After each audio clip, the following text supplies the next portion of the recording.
polisi di sini? Ngayomi masyarakat, Pak. Tugas polisi di sini tidak. Di mana polisi itu ada tugasnya, ada di pokok.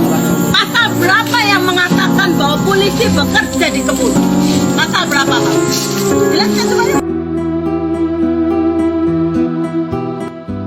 Dugaan penyerobotan lahan kembali terjadi nih, Wak, di mana diduga seorang aparat kepolisian menjadi backingan perusahaan dalam mengamankan lahan milik warga yang nantinya akan digunakan sebagai lokasi pertambangan yang berlokasi di Berau, Gurimbang, Kalimantan Timur.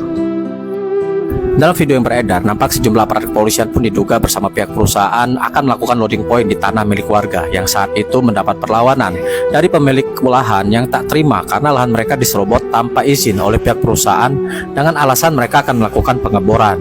Tentu saja alasan yang tak masuk akal itu tak diterima oleh warga dan mempertanyakan tujuan mereka memasuki tanah mereka sampai akhirnya seorang perempuan yang berani mempertanyakan kejelasan apa maksud dari aparat polisian mengawal hal ini dan mempertanyakan kenapa mereka tidak melindungi dan membela masyarakat, malah lebih memilih menjadi pelindung perusahaan.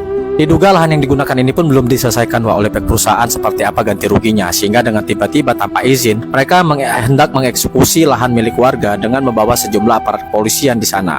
Di mana perlawanan dari pemilik lahan ini pun terus berjuang mempertahankan tanah mereka hingga aparat kepolisian ini pun terdiam ketika ditanya apa dasar undang-undangnya sebagai kepolisian bertugas di perkebunan dan meminta menyebutkan undang-undang mana yang mengatur penugasan pihak kepolisian bertugas seperti ini.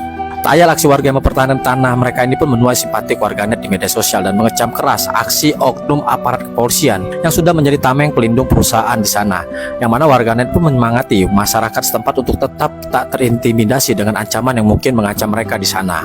Lagi-lagi oknum nih, Wak, yang bermain menjadi pelindung perusahaan. Emangkah kurang ya gaji seorang kepolisian dari negara? Seperti kata ibu itu yang ada di video, sampai mereka harus menjadi tameng bagi perusahaan. Bukankah Anda sebagai pihak kepolisian itu sebagai aparat keamanan yang bertugas melindungi masyarakat dan mengayominya? Tapi ini kok malah kebalik sih, Pak ya. Kadang bingung ya mau dibilang oknum, tapi yang beginian banyak terjadi loh di berbagai daerah. Dan jika dikumpulin bisa jadi satu markas besar mereka ada di sana. Aduh, ini kapan ya aparat keamanan di negeri kita ini itu tulus kerjanya gitu ya, mengayomi dan benar-benar melindungi masyarakat. Apalagi ini hak loh yang diambil alih dari tanah yang bukan hak perusahaan, tapi kok malah jadi aparat yang membela perusahaan. Ini hak mereka loh, Pak, yang dirampas secara sah tanah mereka, dan mungkin tanah mereka juga terdaftar di legalitas negara. Nah, kira-kira pendapat kalian gimana nih, Pak, soal ini ya? Tulis deh di kolom komentar ya.